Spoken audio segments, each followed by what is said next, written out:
আসসালামু আলাইকুম ওয়া রাহমাতুল্লাহি ওয়া বারাকাতুহু। তো আমি মেহমান মানুষ, আপনারা আমাকে দাওয়াত করেছেন। আসলে এই চেয়ারে বসার যোগ্যতা আমার নাই, কিন্তু আপনারা আমাকে আদর করে বসাইছেন। মনে রাখবেন, দাদা যদি আদর করে নাতিকে কাঁধে তুলে, তাহলে নাতি তো বড় দেখা যায়, নাতি উষা দেওয়া যায় না। কিন্তু নাতি কিন্তু আসলে বড় হয় না, বড় কিন্তু দাদা। কিন্তু দাদা যখন তার নাতিকে আদর করে, তখন নাতি কিন্তু বড় হয়। কথা কিন্তু ঠিক কিনা? কিন্তু নাতির মনে অহংকার থাকা যাবে না। আমার মনে অহংকার থাকলে যা ওয়াজ করার সব বৃথা যাবে। এই কারণে আমি আপনাদেরকে অনুরোধ করব, যতক্ষণ আলোচনা করব আপনারা কেউ ওঠা বসা করবেন না। আমি অল্পক্ষণ কথা বলবো, এরপরে আখেরি মোনাজাত করে দিব। আপনারা মোনাজাত শেষে তাওয়ারুক দিয়ে তারপরে যাবেন ইনশাআল্লাহ। সবাই রাজি আছেন তো ইনশাআল্লাহ? সকলকে তাওয়ারুকের দাওয়াত দেওয়া হলো, সকলে খানা পিনা করে তারপরে যাবেন। তো আমাকে যে কমিটি দাওয়াত করেছে, আমাকে একটা বিষয় দিয়েছে, একটা সাবজেক্ট দিয়েছে। বিষয়টা হলো দয়াল নবীজির সম্মান। বলে সুবহানাল্লাহ। আপনি আমার নবীর সম্মান যে কত, এটা পৃথিবীর কোনো আলেম মাপতে পারবে না। আল্লাহ তাআলা পবিত্র কোরআনে বলেছেন, ওয়া রাফা'না লাকা যিকরাক, যেটা তাফসিরে এসেছে রাফা'আল্লাহু দারাজাহু ফিদ দুনিয়া ওয়াল আখিরাহ, দুনিয়া এবং আখিরাতে সর্বস্তরে সম্মান বাড়াইছে আমার আল্লাহ। নবীজির সম্মান যে আল্লাহ বাড়াইছে, সে আল্লাহর কেউ মাপতে পারবে না। বাবা যে বাংলা কথা কি বলো, কোন যে আল্লাহ মহান, তিনি যে নবীজির সম্মান উঁচা করছে, এটাও মহান, এটা মাপার কোনো তাই নাই। এই কারণে আমার ভাইরা, বাবারা, বন্ধুরা, একটু মনোযোগ দেন। বেশি কথা বলবো না, অল্প কথা বলবো, কিন্তু আমি আশা করব যদি এই কথার উপরে আমি আমল করতে পারি, ইহ জগৎ পর জগৎ উভয় জগতে আপনি কামিয়াব হইয়া যাবেন। জোরে বলেন সুবহানাল্লাহ। আল্লাহ তাআলা পবিত্র কোরআনে বলেছে, ইয়া আইয়ুহান নাবিয়্যু ইন্না আরসালনাকা শাহিদান ওয়া মুবাশশিরান ওয়া নাযীরা। আপনি আমার নবীর আল্লাহ ডাক দিয়া কহে, আমার নবী, মায়ার নবী, দয়ার নবী, নবী গো, ইয়া রাসূলুল্লাহ, ইয়া হাবিবাল্লাহ, বন্ধু, আপনাকে আমি এই দুনিয়ার মধ্যে পাঠাইতাম না একটি মাত্র কারণে। আপনি এই দুনিয়ার মধ্যে আপনাকে পাঠাইছি, এই কারণটা হইল যে আপনার পর থেকে কিয়ামত পর্যন্ত যত মানুষ পৃথিবীর মধ্যে আসবে, যতগুলা উম্মত আপনার হবে, সমস্ত উম্মতের সাক্ষী আপনি আল্লাহর দরবারে দিবেন। সুবহানাল্লাহ। এখন আপনাদের কাছে আমার একটা প্রশ্ন, সাক্ষী কি দেখতে দেয় না দেখতে দেয়? ধরে একটা পাহাড় রয়েছে, আমি দেখেছি, আমার সাক্ষী জজ কোর্টের মাঝে কি হবো, মানে কি জজ করে আমার সাক্ষীটা নিব, কিন্তু আমি দেখছি না, শুনছি, তাহলে আমার সাক্ষীটা কি গ্রহণ করবো? গ্রহণ করবে না। তার মানে নবীজিকে আল্লাহ বলছে, আমি আপনাকে দুনিয়ার মধ্যে পাঠাইছি একটি মাত্র কারণে, যে আপনার উম্মত গুলা কে কোন কাজ করবে, কে আপনাকে সালাম দিতেছে, কে দুরূদ পড়তেছে, কে নামাজ পড়তেছে, কে রোজা রাখতেছে, সব কিছু আমি আল্লাহর দরবারে আপনি দেখে দেখে সাক্ষী দেবেন। সুবহানাল্লাহ। এখন নবী যদি না থাকে তাহলে কি দেখতে পারবো? তার মানে নবী যে আছে, নবীজি হলো হায়াতুন নবী। বলেন সুবহানাল্লাহ। নবীজি কেমনে হায়াতুন নবী বোঝানোর জন্য বলি, কষ্ট হইতেছে আপনাদের? কষ্ট হইলে কইবেন, কারণ আপনারা কষ্ট হইলে আমি সাইডে দিলাম, আমরা বাজ্যে গান বাজ্যে শেষ, জানালা শেষ। কথা কিন্তু ঠিক কিনা? যাই হোক, আপনারা হলেন আমার মেহমান, আমি আপনাদের মেহমান। মেহমানকে সম্মান করতে হয়। তো নবীজি হলেন হায়াতুন নবী, জিন্দা নবী। হুজুর কেমনে নবীজি জিন্দা? নবীজিকে যখন আজরাইল জানকে কবজ করার জন্য নবীজির দরবারে উপস্থিত হইয়া যায়, ঘরের সামনে আজরাইল খাড়া হইয়া রইছে। নবীজি ডাক দিয়া কয়, আজরাইল তুমি কেন এসেছো? আমি বুঝেছি, ভিতরে আয়ো। সুবহানাল্লাহ। ভিতরে আয়ো। নবীর অনুমতি পাইয়া আজরাইল আলাইহিস সালাম নবীজির ঘরের ভিতরে গেছে। নবীজি ডাক দিয়া কয়, আয়েশা, তাড়াতাড়ি আমার মিসক গুলা দেও, আমি দাঁতটারে ব্রাশ করি। মিসক গুলা দিছে, নবীজি দাঁত ব্রাশ করছে, ওযু করছে, ওযু করার পরে পাক পবিত্র অবস্থায়, নবীজি সর্বপরি পাক, কিন্তু আমাদের যেন শিক্ষা দিছে, পাক পবিত্র অবস্থায় আজরাইলকে বলে, আজরাইল, এবার আমার জানটাকে তুমি কবজ করো। আজরাইল ডাক দিয়া কয়, হুজুর বিয়াদরি মাফ করবেন, পৃথিবীর মধ্যে যত মানুষকে আমি মারছি, আমি আজরাইল কুফরে থেকে বইয়া অর্ডার দিছি যে বলে জায়গা, আর আপনি হলেন আখির নবী, দুই জাহানের বাদশা নবী, পাপী জাতি উম্মতের কান্ডারি নবী। আপনার স্বয়ং আজরাইল আমি আকাশ থেকে নেন না, আপনার জানটা আমি আজরাইল স্বয়ং কবজ করতে হয়েছি। সুবহানাল্লাহ। তার মানে বুঝেন নবীজি সম্মান করে। আজরাইল কিন্তু আপনি আমরা মানবো, এর উপরে থেকে আমার অর্ডার দিব, তার মতো দেখতে ফেরেশতা আমার হয়ে যাবো না।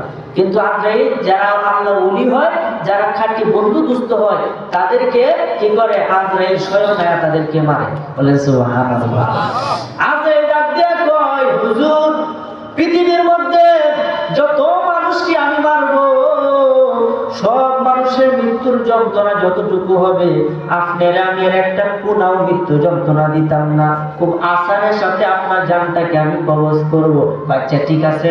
যখন নবীজির বুক মুবারকে আজরাইল হাতটা রাখলো, নবীজি চিৎকার মেরে ডাক দিয়া কয়, আজরাইল তুমি এটা কি করতেছো? আমার কাছে মনে হইতেছে এত কষ্ট হইতেছে, তাইলে কি আমার উম্মতের কি আরো বেশি কষ্ট হবে কিনা? আজরাইল ডাক দিয়া কয়, হুজুর আপনারা তো আমি কোনো কষ্ট দিতেছি না, আপনার উম্মতের তো আরো লক্ষ কোটি গুণ বেশি কষ্ট হবে। তখন নবীজি ডাক দেয়া কয়, আজরাইল রে, যা কষ্ট দেওয়ার আমার দেও, এরপরে আমার উম্মতের যেন কষ্ট না হয়।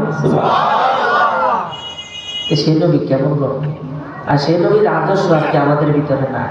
তখন নবীজি জানকে কবজ করার পরে সাময়িক আমাদেরকে শিক্ষা দিতেছে, নবীজি জানকে কবজ করার পরে আজরাইল নবীজি রূহ মুবারক লইয়া খাড়িয়ে রইছে, আজরাইল অর্ধেকটা মাটি ধরে ডাকতে উঠছে। সুবহানাল্লাহ। এত ভারী নবীজি রূহ, আজরাইল লইয়া খাড় হইতারে না। আল্লাহর কাছে বলে, আল্লাহ আমি তো মাটি ধরে ডাকতে বলতেছি, তোমার নবীর রূহ লই এমন কিতা করতাম।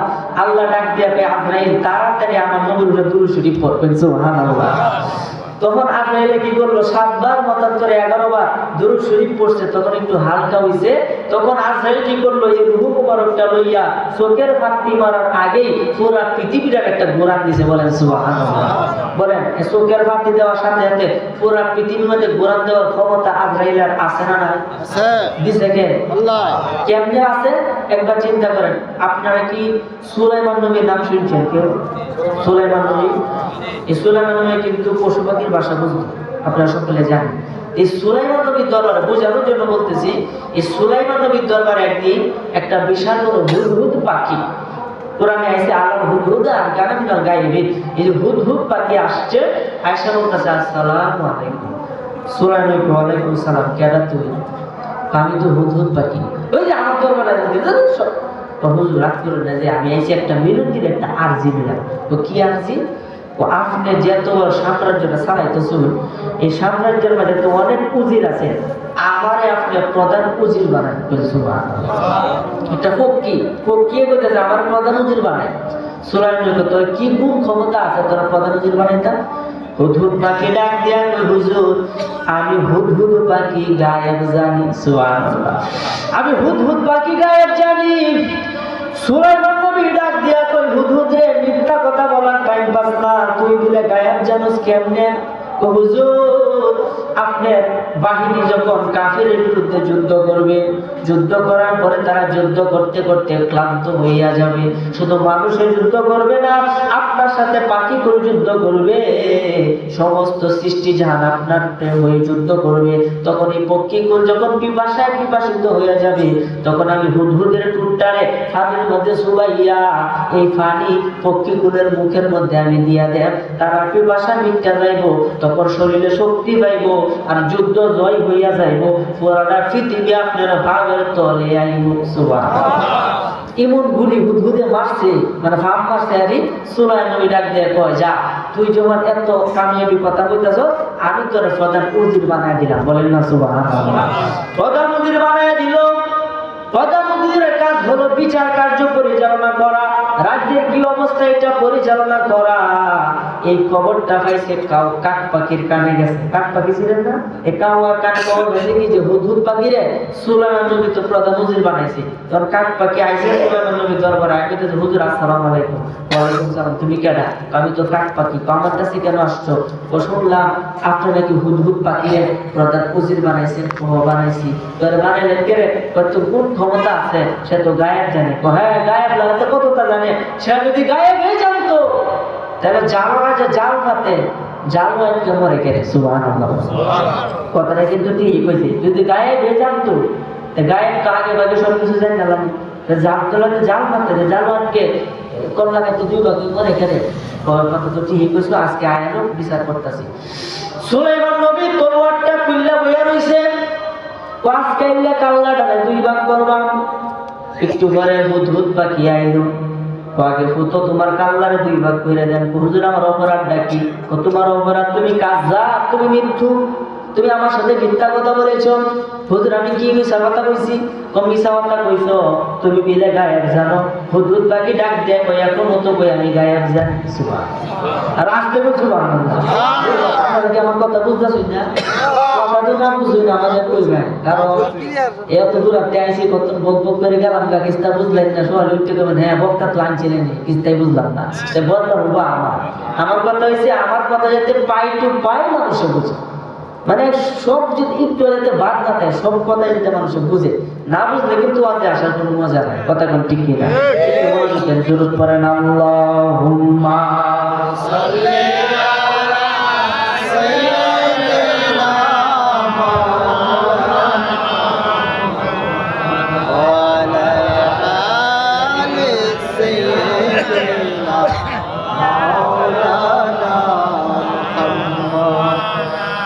আমার ভাইরা বাবারা বন্ধুরা সুলাইমান নবী তলোয়ারটা খুলছে খুললে কর হুদহুদ পাখি তুই ফুট তোর কাল্লারে 2 ভাগ করবা কারণ কি তুই মিছা কথা কইছস তুই বিদা গায়েব জানোস এখন তো কই গায়েব জানি তুই যদি গায়েবে জানতে তাহলে জানলা যে জাল ফাতে যে ফাতে ফাদু আটকে মরজ করে জানু আটকে মরজ করে কামা কইছে কথাটা বুঝেছি কথাটা কামা কইছে না কামাই কইছে তাহলে হুজুর শুনেন আমি হুদহুদ পাখি গায়েব জানি কিনা শুনেন আপনার 6013 বছর পরে মাকামে ইব্রাহিমের বাক্কা নগরীতে বর্তমান নাম হলো মক্কা ওই বাক্কা নগরীতে বিখ্যাত কুরাইশ বংশে মাকামে ইব্রাহিমের পাশে আব্দুল্লাহর ঘরে মা আমেনার ঘরে নূরময় একটা পুতুল আসবে 570 খ্রিস্টাব্দে 12 রবিউল আউয়াল সোমবার দিনে সুবহে সাদিকের টাইমে উনি পৃথিবীর মধ্যে আসবেন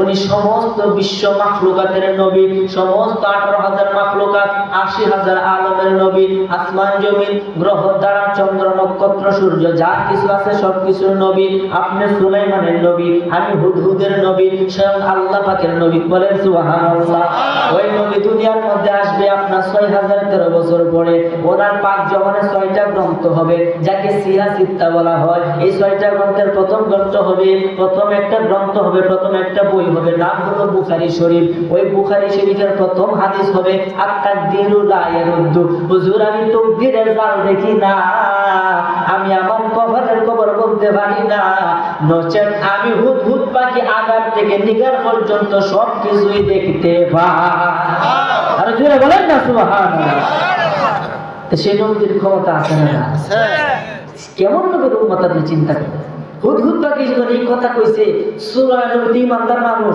বিশ্বাস করে তার মর্যাদা আরো বাড়ায় দিয়েছে কন্যা সুবহানাল্লাহ তো মর্যাদা যখন বাড়াইছে তো 3 দিন যাবত ওই হুদহুদ পাখি দরবারের মাঝে আসে না আচ্ছা আপনাদের কাছে আমার একটা প্রশ্ন প্রধান উজির যদি দরবারের মধ্যে না থাকে তাহলে বিচার কার্য কি হবে না বন্ধ থাকবে বন্ধ হয়ে যায় তোমার মানে বিচার তো সুলাইমান নবী দরবারে আইতো 3 দিন লাগাতে উজির নাই প্রধান উজির নাই তো বিচার কেলা করে বিচার জমা হইছে সুলাইমান নবী এত হইছে আরেকবার আইলে কান্নার এক 2 ভাগ করলো কারণ প্রধান উজির হইছে 3 দিন যাবত দরবার আসে না 3 দিন পরে এই পক্ষী আইছে আমরা বলে তুমি ফুটো তোমার কাল্লারে 3 ভাগ করবো ও কারণ কি তুই আজকে 3 দিন যাবত কোথায় ছিলে দেখ কত মানুষের বিচার জমা হয়েছে তুই সারা রায় না দেয় কেন বলেন সুবহানাল্লাহ হুদহুদ পাখি ডাক দিয়া কই সুলাইমান ও সুলাইমান তাহলে ঘটনাটা শুনো আমি কোথায় ছিলাম তো কই ছিলে তাড়াতাড়ি কো হুদহুদ পাখি ডাক দিয়া কই হুজুর আমি তো গেছিলাম সাফা রাজ্যে ফরিস্তানে কোন স্থানে ফরিস্তানে গেছে সাফা রাজ্যে ফরিস্তানে গিয়ে কি করছিলে তো আমি উঠতে দেখতেছি আকাশ সমপরিমাণ একটা বিশাল বড় দেওয়াল এই দেওয়ালের মাঝে একটা বাতাস ঢুকবো এরকম সুযোগ রাখে নাই বিশাল বড় একটা দেওয়াল এই দেওয়ালের মাঝে একটু ছোট্ট একটা ছিদ্র এই উপরে দিয়ে আমার কান্না ডানে ডুবাইয়া মাথা ডানে বেহায়া আমি দেখলাম এর ভিতরে সুন্দর একটা কুরসি, কি কইলাম কুরসির সৌন্দর্য, এত বড় একটা কুরসি, এত বড় একটা চেয়ার, যে চেয়ারের মধ্যে রানী বিলকিস বসা আছে। বলেন সুবহানাল্লাহ। রানী বিলকিসের নাম শুনছেন না? রানী বিলকিস বইয়া রইছে 30 গজ লম্বা, 40 গজ উঁচা বিশাল বড় কুরসি। কি কইলাম হুজুর, এত সৌন্দর্য দেখলে আপনি পাগল হয়ে যাবেন। বলেন সুবহানাল্লাহ। দেখলে ছবি পাগল হবি, ঘরে থাকতে পারবি না, দেখলে ছবি পাগল হবি। কথা কই ঠিক কি না? সুলাইমান নবী ডাক দিয়া কয়, হুজুরে কি শুনাইলে রে? আমার তো এই মুহূর্তে এই কুরসি সহ রানী বিলকিস রে আমার দরকার। কে আসো গো আমার সবার মধ্যে, যে এই মুহূর্তে তার কুরসিটা তার সহ আমি সুলাইমানের দরবারে আনতে পারো? তখন কলা ইফরিত নামে একটা জিন রয়েছে। হুজুর যদি অনুমতি দেন, আমি জিনে আপনার এই সভাটা শেষ হওয়ার আগেই তার সাফা রাজ্য থেকে এই মুহূর্তে এখানে আমি এই কুরসিটা আমি লইয়া এখন তারা অনুমতি দিই। সুরানবী কহ কার তোমার কাম নাই, আমার এই মাহফিলটা 3 ঘন্টাও চলতারে, 10 মিনিটও লাগতারে, 6 ঘন্টাও লাগতারে, এতক্ষণ আমি অপেক্ষা করতে পারবো না। কে আসো আরো তাড়াতাড়ি আনতারবা। তখন একজন লোক কার হইছে যে প্যারালাইসিসে অর্ধেক রোগী, মানে অর্ধেকটা শরীর অবশ হয়ে গেছে, কাঁপতে কাঁপতে কালে দিতে হুজুর যদি অনুমতি দেন চোখের পলক মারার সাথে চলে আসছে। তো কি কর, হ্যাঁ চোখের পলক মারার সাথে সাথে, হ্যাঁ সে ছিল একটা মানুষ, সে জিন না। তখন কি করছে, এই চোখের পলক মারার সাথে সাথে দেখে বিশাল বড় একটা কুরসি, 30 গজ লম্বা, 40 গজ উঁচা, এই সুলাইমান নবীর তক্তার সাথে লাগে। সুবহানাল্লাহ। এখন আপনার কাছে আমার একটা প্রশ্ন, সুলাইমান নবীর একটা আদলার উম্মত যদি চোখের পলক ফালানোর সাথে সাথে এত এত দূর, শত শত মাইল দূর সাফার রাজ্য পরিস্থান থেকে বিশাল করে একটা কুরসি সুলাইমান নবীর দরবারে আনতে পারে, তাহলে আজরাইল কি চোখের পলক মারার সাথে সাথে পুরো পৃথিবী ঘুরান দিতে পারে কি পারে? নবীজির রূহ মুবারক লইয়া, মনে আছে না ঘটনাটা? নবীজির রূহ মুবারক লইয়া আজরাইল চোখের পলক মারার সাথে সাথে পুরা পৃথিবীর একটা ঘুরান দিছে। ঘুরান দিয়ে একটা জিনিস দেখছে যে রুহুটা রাখার মতো কোনো জায়গা আছে কিনা। পুরা পৃথিবী দেখছে, পুরা পৃথিবীর মধ্যে কোনো জায়গা নাই। অবশেষে আসমানে ওঠা শুরু করছে। আসমান দেখলো, প্রথম আসমান দেখলো, সম্পূর্ণ আসমান দেখলো, নবীজির রুহুটা রাখার মতো সম্মানিত আর জায়গা নাই। দ্বিতীয় আকাশ দেখলো, তৃতীয় আকাশ দেখলো, সপ্তম আকাশ পর্যন্ত দেখলো, আল্লাহ পাকের আরশ দেখলো, বেহেশত দেখলো, সব সৃষ্টি করে সব জায়গায় দেখলো, কিন্তু নবীজির রূহ মুবারকটা রাখার মতো সম্মানীয় কোনো জায়গা নাই। আল্লাহর কাছে ডাক দেয়া কয়, আল্লাহ তোমার নবীজির রূহ মুবারক তো অনেক ওজন, আমি তো আজরাইল সামলাইতে পারতেছি না, হুজুর গো এই রূহ মুবারক কিটা করতাম? তখন আল্লাহ ডাক দেয়া কয়, আজরাইল রে, আমার বন্ধুর রূহ মুবারক রাখার মতো একটা পবিত্র স্থান আমি পৃথিবীর মধ্যে কোথাও বানাই নাই। এই রূহটা যে জায়গাতে আনছিলেন ওই জায়গাটা আবার ফিরত দিয়ে আই। সুবহানাল্লাহ। আচ্ছা রূহটা করতে নিছি, নবীজি শরীর থেকে রূহটা লয়ে গেছে, তখন আবার নবীজি শরীরে রূহটা ফিরিয়ে দিছে। এখন বলেন নবীজি কি মরা নবী না জিন্দা নবী? জিন্দা নবী। কথা বলে মরে না জিন্দা? আরে মরে নাই রে, মরে নাই রে, লুকায়া রইছে।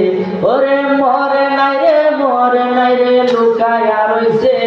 আরে বেঈমানেরা বলে নবী মরিয়া গেছে। কথা বলে ঠিক কি না? আরে ইচ্ছা করলে নবী মরে থাকতে পারতো আরশ উপরে, ইচ্ছা করলে নবী মরে থাকতে পারতো আরশ উপরে। উম্মতের কারণে নবী মদিনায় শুইছে। ওরে উম্মতের কারণে নবী মদিনায় শুইছে। ওরে বেঈমানেরা বলে নবী মরিয়া গেছে। কথা বলেন ঠিক কি না? ওই নবীজিকে আল্লাহ ডাক দিয়া কই, নবী গো আপনার মৃত্যুর পরে, ইন্তেকালের পরে আপনার স্থানটা আমি আল্লাহ পাকের আরশে আজিমের একটা জায়গার মধ্যে নূরের জগতে রাখছিলাম। নবীজি ডাক দিয়া কয়, হুজুর আল্লাহ এই নূরের জগতে যে আমার বডি মুবারকটা তুমি রাখবা, ওইখানে কি আমার উম্মত যেতে পারবে কিনা? আল্লাহ ডাক দিয়া কয়, না বন্ধু, ওইখানে তো আপনার উম্মত কেউ যেতে পারবে না, ওইখানে শুধুমাত্র আমি আর আপনি থাকতাম, আর কেউ যাইতো না।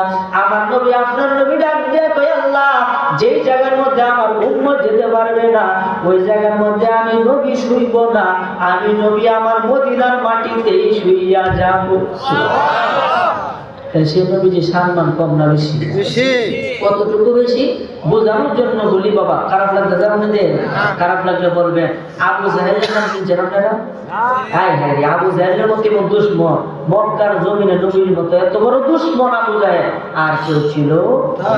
এই আবু জাহেল একদিন কি করতেছে, আমি যেভাবে মাহফিল করতেছি এইভাবে একদিন সবার মাঝে বই আনিছে, বই একটা বৈঠক করতেছে। কি বৈঠক করতেছে? বৈঠকটা হইল যে মুহাম্মদ রে কেলা অনবতর করতে পারবা, তারে কেলা অপমান করতে পারবা, এমন কেউ আসো কিনা? তখন একজন উঠে গেছে, হুজুর আমার মাথায় একটা বুদ্ধি আছে।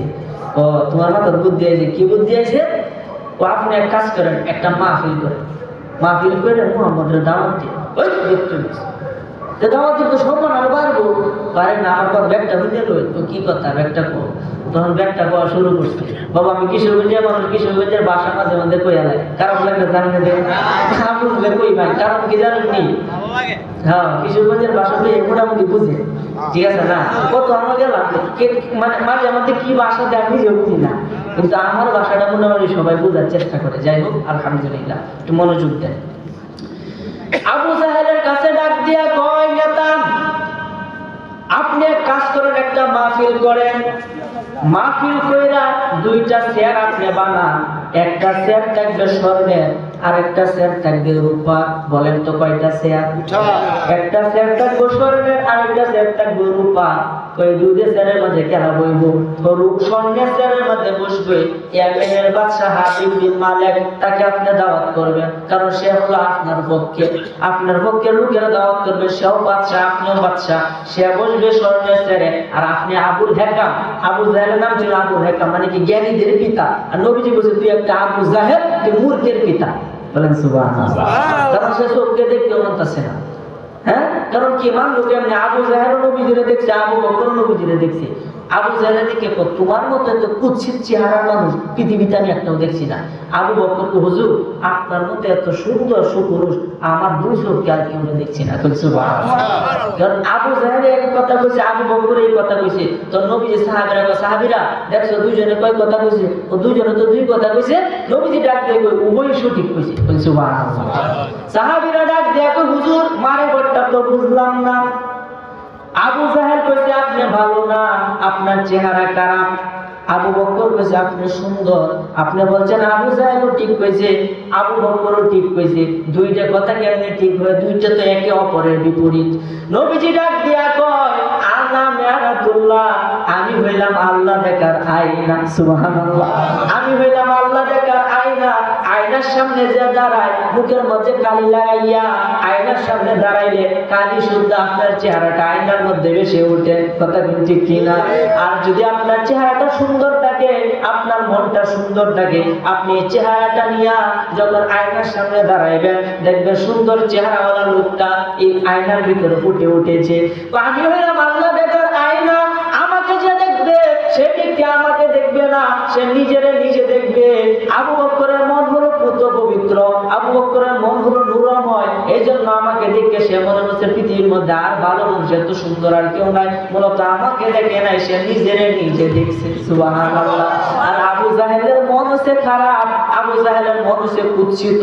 তার মনে কোনো প্রেম নাই, ভালোবাসা নাই, তার মনে আল্লাহ পাকের বিশ্বাস নাই, আমি মুহাম্মদের বিশ্বাস নাই। এই কারণে তার মনটা হলে কালো। এই কারণে আমারে দেখে সে হচ্ছে কুৎসিত, মানে কালো। সে আমারে দেখে না, মূলত সে নিজে দেখছে।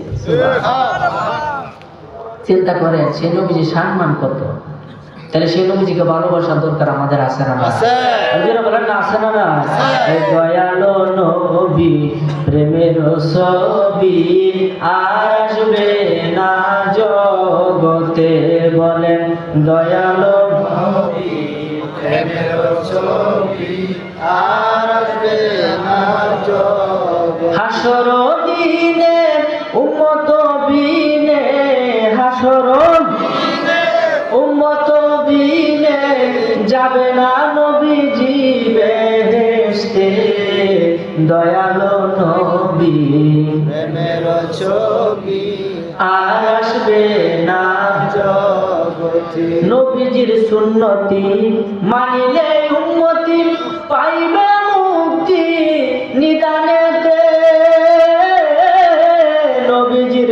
সুন্নতি মানিলে উম্মতি পাইবে মুক্তি নিদানে দে নবীর দুরূদ পড়ো জিকির আজগার করো নবীর প্রেমের মালা পড়ো জীবনেতে দয়ালু নবী প্রেমের ছবি আসবে না জগতে। একটি জবানও বন্ধ রাখিবেন না, চিৎকার করে বলেন না মারহাবা। আবু জাহেল ডাক দিয়া কয়, কে আসো গো মুহাম্মদরে অপমান করতে পারবা? একজন উঠে গেল, হুজুর আপনি দুইটা চেয়ার বানায়, একটা চেয়ার থাকবো স্বর্ণের, আরেকটা চেয়ার থাকবো রূপা। স্বর্ণের চেয়ারে বলবো ইয়ামেনের বাদশা হাবিব বিন মালিক, আর রূপার চেয়ারে আপনি আবু হেকাম মানে জ্ঞানীদের পিতা, আপনি আবু জাহেল বসবেন। কয়েকটা ঠিক আছে, আর কোনো চেয়ার রাখবেন না, মুহাম্মদরেও দাওয়াত দিবেন, সে আয়েশা কোনো চেয়ার পাইতো না, সে এখানে দাঁড়ায় থাকবো। তখন আমরা হাজার হাজার কাফেররা তার দিকে টিটকারি মারাম, সে চেয়ার পাইতো না, তারা অপমান করা, আমরা অট্ট হাসি হাসাম, আমরা খুশি হইয়া এতে সে অপমানিত হবে। জোরে বলেন না নাউযুবিল্লাহ। চিন্তা বুদ্ধিরা কি করতেছে? হ্যাঁ, আচ্ছা আপনারা একটু নবীর সম্মান বাড়াইছে কেন? আল্লাহ কি সম্মান রক্ষা করতো না? আর এই আবু জাহেল যে নবীজি দিয়েছে কিভাবে ভাবছি আপনারা বুঝেন কেমনে?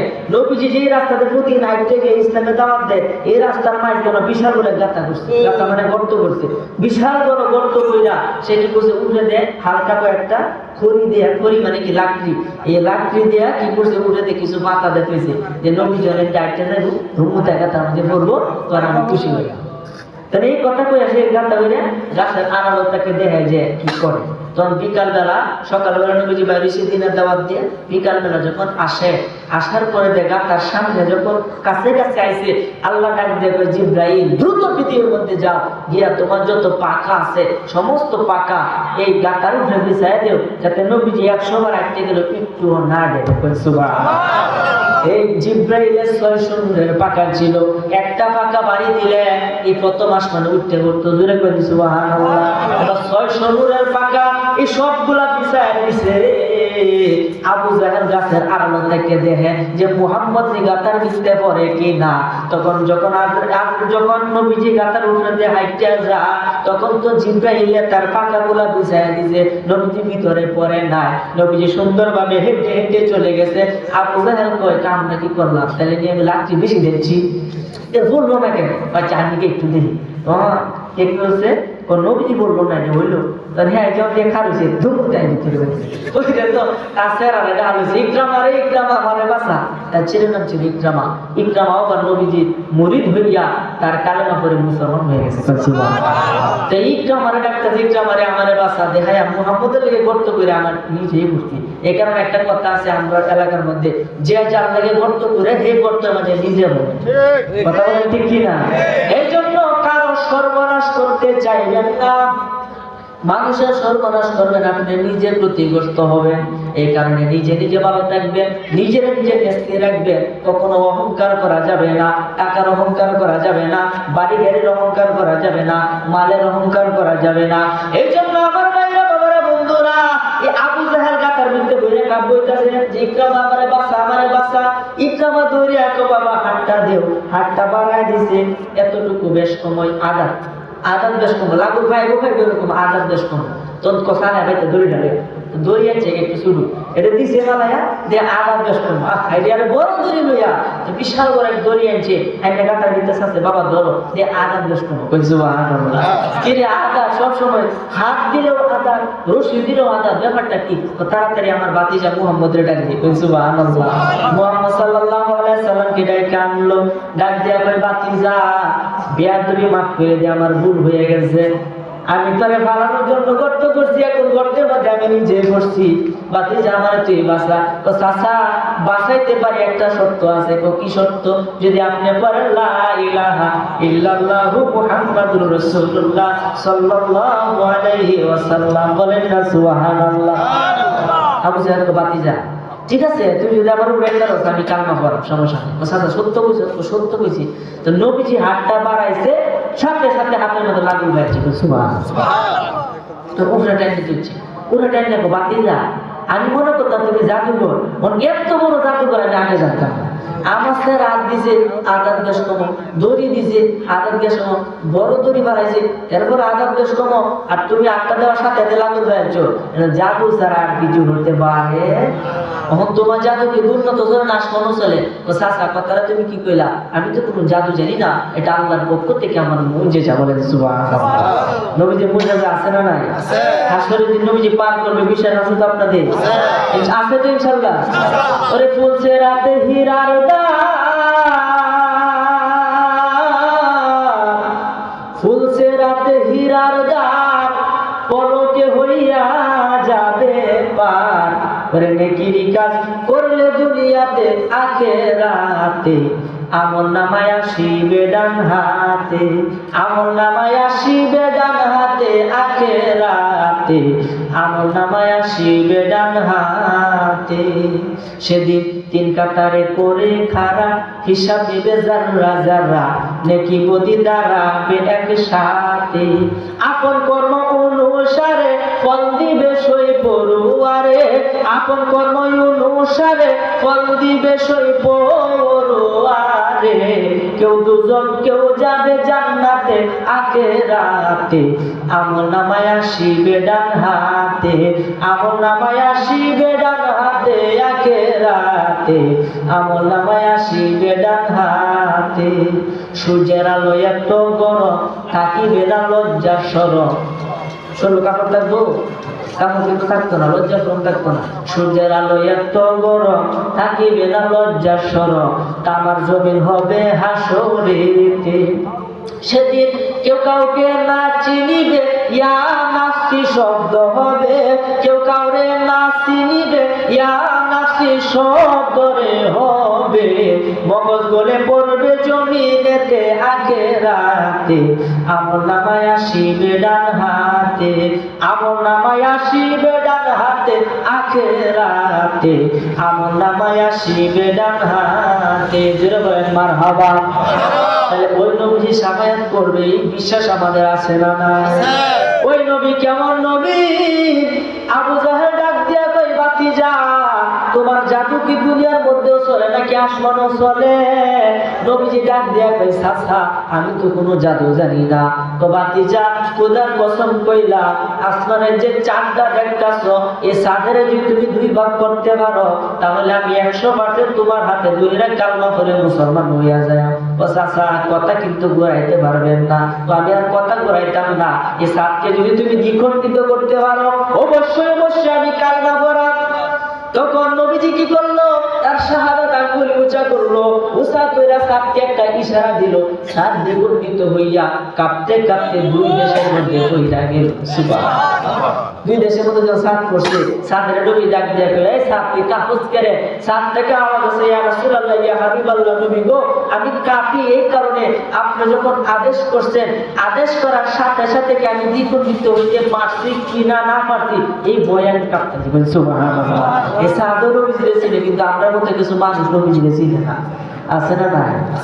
এই যে নবীজির সম্মান যে কত, যদি আমি কই যে আমার এই যে মুরব্বী আমাকে যিনি দাওয়াত করেছে, এই যে মুরব্বী বয়স্ক, অনেক বয়স্ক, উনি দাওয়াত করেছে, উনি বলেছে যে নবীজির সম্মান যতই কইতো না জিকির আপনি দিবেন, ইনশাআল্লাহ আমরা তো রাখি দেব, লাস্টে একটা উড়া দুরা জিকির দিবেন। ওই মানে যুবক রাখুন না, যুবকরা থাকলে আমরা কিছু রাখিনি, এরাই আমরা 100। বর্তমানে মুরব্বীরা তো অনেকটা দুর্বল হয়ে গেছে, যুবকেরা হওয়াটা বাড়ছে, এরা শরীর শক্তি মনে যা আছে, রক্ত হয়েছে গরম, কথা ঠিক কিনা? এই জন্য আমার ভাইরা বাবারা বন্ধুরা খুব মনোযোগ দেন। যখন চাঁদকে দ্বিখণ্ডিত করলো, আবু জাহেল ডাক দিয়া কই, বাতিজা তুমি যে এত বড় জাদুঘর আগে জানতাম না। এরপরও মানছেন নবীজির জাদুঘর, বলেন নাউজুবিল্লাহ। আবু জাহেল কত বাজে নবীজি ভিসা লাগছে, তখন কয়টা শেয়ার রাখছি? একটা হলো স্বর্ণের, একটা হলো রূপা। স্বর্ণের শেয়ার বলবো ইয়েমেনের বাদশা হাবিব বিন মালেক, আর রূপা শেয়ার গেলা বলবো এই আবু জাহেল। তার মানে নবীজি যেন কোনো শেয়ার রাখে নাই। এই মনোবাঞ্ছনা নিয়ে সে কি করলো, হাবিব বিন মালেকের কাছে একটা চিঠি লিখলো, আর মুহাম্মদের কাছে গেল, গিয়ে বলতেছে, বাতিজা এই কয়েকদিন পরে একটা মাহফিল আছে, তুমি যাইবা, তোমার দাও। নবীজি তো কাবিল, আমি কবুল করে নিলাম। সুবহানাল্লাহ। নবীজি জানে কি জানে না? কথা বলে জানে কি জানে না? নবীজি নবীজি জানার পরে দাওয়াত রাখছে। দাওয়াত রাখার পরে যখন তারা চলে গেছে, সাহাবীরা এসে বলে, ইয়া রাসূলুল্লাহ, ইয়া হাবিবাল্লাহ, নবী গো, ও মায়ার নবী, দয়ার নবী, নবী গো,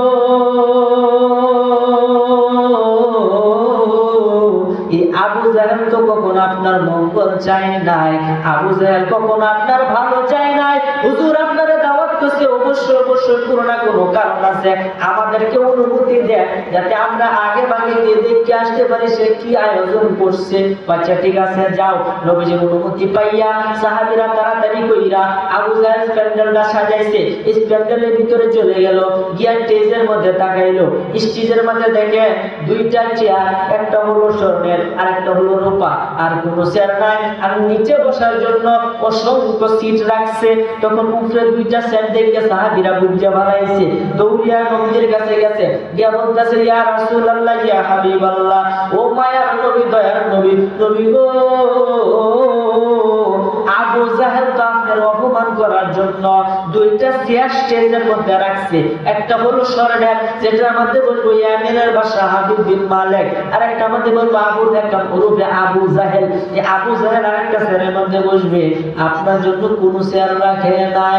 নবীজি ডাক দিয়া কয়, আমি যা জানি তোমরা তা জানো না, আমি যা শুনি তোমরা তা শুনো না, আমি যা দেখি তোমরা তা দেখো না। ও নবীজি সমান কেউ আছে? হ্যাঁ, ওই নবীজি সমান কেউ আছে পৃথিবীর মধ্যে? আছে কি? ওই নবীজি কত বড় নবী, চিন্তা করে, আমি যা দেখি তোমরা তা দেখো না। আচ্ছা ঠিক আছে, আমি দাওয়াতের দিন যাবো। ঠিকই দাওয়াতের সময় হয়েছে, নবীজি গিয়ে হাজির হয়ে গেছে। নবীজি যাওয়ার একটু আগে আবু জাহেল কানে কানে কইতাছে, হুজুর আপনি তো ইয়ামিনের বাদশা হাবিব বিন মালিক, আপনি কি জানেন আজকে আমার ভাতিজা মুহাম্মদ এবং জানি তোমার ভাতিজা নবী দাবি করতেছে। আরে ভাই একটা পাগল, নাউজুবিল্লাহ, ওই একটা পাগলের চেহারা এত খারাপ, দ্বিতীয় বাসা আমরা মন যেত না। হাবিব বিন মালিক মনে মনে কয়, জীবনে শুধু নবীর নাম শুনলাম, মুহাম্মদের নাম শুনলাম, আজকে চাক্ষুষ চোখে দেখার সৌভাগ্য আমার হয়েছে। সুবহানাল্লাহ।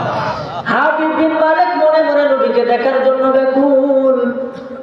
নবীজি সবার মধ্যে উপস্থিত হইয়া যায়। হাবিব বিন মালিক নবীজির দিকে একবার শুধু তাকাইছে, তাকায় নবীর প্রেমে পাগল হইয়া গেছে। সুবহানাল্লাহ।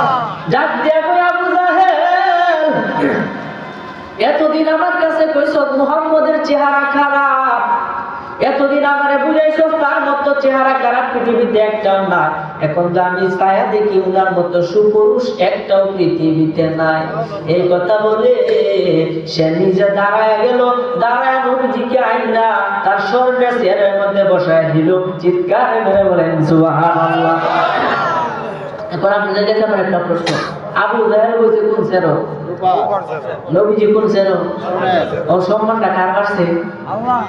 কার বাড়ছে? নবীজির ভেস লাগে না যে আল্লাহ তো আইছেন, নবীজির সম্মান বাড়ছে, তার মানে বাড়াইছে কে?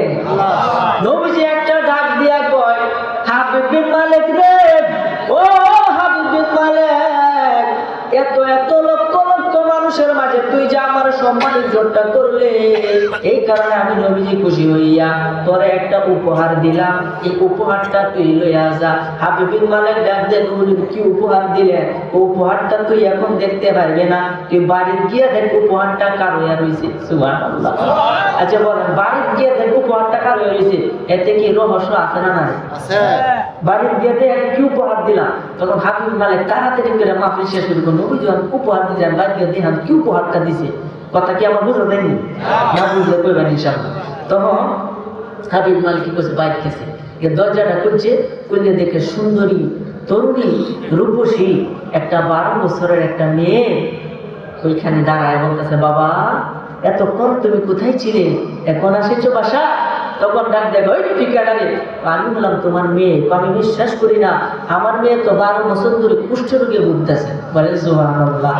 12 বছর ধরে আমার মেয়ে কুষ্ঠরোগে ভুগে, এই কুষ্ঠরোগ এতই ভয়ঙ্কর হয়েছে, কুষ্ঠরোগ হইতে হইতে চার শরীর থেকে কুষ্ঠগুলা খসে পড়া শুরু করছে, তারপরে শরীর পচে গেছে, পচন ধরে গেছে। এই পচন ধরার মেয়েটাকে নিয়ে সারা রাত্র অস্থির অস্থির থাকে, পিতা মাতার ঘুম নাই, লক্ষ লক্ষ টাকা খরচ করছে, কবিরাজ দেখাইছে, ডাক্তার দেখাইছে, এরপরে ওই মেয়েটা ভালো হয় না। পিতা মাতার মনে অশান্তি, এত বড় বাদশাহী, এরপরে মনের ভিতরে শুধু অশান্তি আর অশান্তি। নবীজি ডাক দিয়া কয়, এই হাবিব বিন মালিক, তুই বাড়ির বিয়া দেখ, করে আমি একটা উপহার দিলাম। সুবহানাল্লাহ। আচ্ছা, আপনাদের মধ্যে কি উপহারটা পাইছে কি পাইছে না? আয়েশা 12 বছর ধরে যে মেয়েটার অশান্তিতে আছে, মেয়েটা সম্পূর্ণ ভালো হয়ে গেছে। ও মা, তুমি কি এমনি ভালো হইলে? ঘটনাটা তুললে কও। ও বাবা, তাহলে ঘটনাটা শুনো।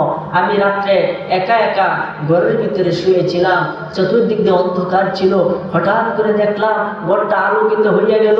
ঘরটা যখন আলোকিত হয়ে গেল, তাকায় দিয়ে একটা নূরময় চেহারা, নূরে ঝকমক করতেছে, আলো জ্বলতেছে চেহারার মধ্যে। এই নূরময় একটা মানুষ আমার ঘরের ভিতরে উপস্থিত হয়ে গেছে। নূরময় মানুষ ঘরের ভিতরে যখন উপস্থিত হয়েছে, আমি মনে মনে একটু ভয় পাইলাম, কিন্তু ওই নূরময় মানুষটা দেখলাম আস্তে আস্তে করে আমার কাছে আসতেছে। আয়েশা তার নূরানি হাত দ্বারা আমার শরীরকে একটু হাত বোলাই দিল, আমার শরীরটা একটু মেসেজ করে দিল। সঙ্গে সঙ্গে আল্লাহ রাব্বুল আলামিন আমার পুরা দেহটারে সুন্দর সাবলীল আগের মতো চামড়া দান করে দিয়েছে। তখন হাবিব বিন মালিক ডাক দিয়া কয়, মা, এই লোকটারা দেখলে তুমি চিনবানি? তো বাবা, কি বলো? আমি লোকটা দেখলে অবশ্যই চিনব। আর দেরি করে না, হাবিব বিন মালিক রাত্রে আবার মক্কা নগরীতে চলে গেছে, গিয়া নবীজিরা কই, ইয়া রাসূলুল্লাহ, ইয়া হাবিবাল্লাহ, নবী গো, এই অধমের বাড়িতে আপনার একটু দাওয়াত, আপনি যাইবেন? নবী কাবিলতু, আমি কবুল করে নিলাম। বাচ্চা ঠিক আছে। তখনই রাত্রিবেলায় হাবিব বিন মালিক নবীজিরে নিয়া তার বাসায় চলে আসছে, মেয়েটাকে সামনে আনলো। ও দেখো তো আম্মু, এই যে লোকটা, ওই দিন রাতের লোকটা একই না। ওই মেয়ে ডাক দিয়া কই, বাবা, 100 দেবতার কসম কে বললাম, ওই দিন রাতে যে লোকটা আসছে, হুবহু এই লোকটা এই মুহূর্তে আমার সামনে দাঁড়ায়া রয়েছে। দয়ালো নবী, প্রেমের ছবি আর আসবে না জগতে, বলেন দয়ালো নবী, প্রেমের ছবি আর আসবে না। ফুলছে রাতের পার, নবীজি আমার কামলিয়া যারে যার ভয়েতে। ফুলছে রাতের পার, নবীজি আমার কামলিয়া যারে যার ভয়েতে। গুনাহগার উম্মত আমার কেমনে হইবে পার, গুনাহগার উম্মত আমার কেমনে হইবে পার, তরাইয়া নিবে নবী নিজ হাতে। দয়ালো নবী, প্রেমের ছবি আর আসবে না জগতে, বলেন না মারহাবা। যাই হোক আমার ভাইরা বলবো, তা সেই নবীজি সম্মান কি বললে ভালো লাগে না খারাপ লাগে?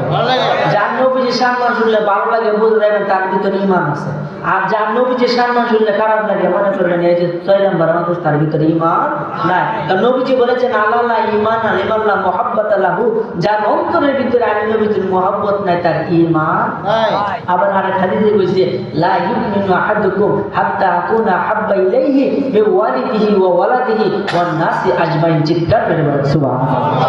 নবীজি বলেছেন, একজন ব্যক্তি ততক্ষণ পর্যন্ত একজন খাঁটি মুমিন মুসলমান হতে পারবে না, যতক্ষণ পর্যন্ত তার পিতা মাতা, ভাই বোন, বিবি বাচ্চা, আত্মীয়, বন্ধু বান্ধব যা কিছু আছে সব কিছু চাইতে আমি নবীজিকে বেশি ভালো না বাসবে, তাহলে সে মুমিন হতে পারবে। তার মানে কি বুঝলেন? নবীজির ভালোবাসার নামে ঈমান। বলেন সুবহানাল্লাহ। সেই নবীজির মুহাব্বত আমাদের ভিতরে রাখার দরকার আছে না নাই? আর যারা বলেন আছে না নাই? তাহলে আপনারা সকলে রাজি আছেন তো ইনশাআল্লাহ?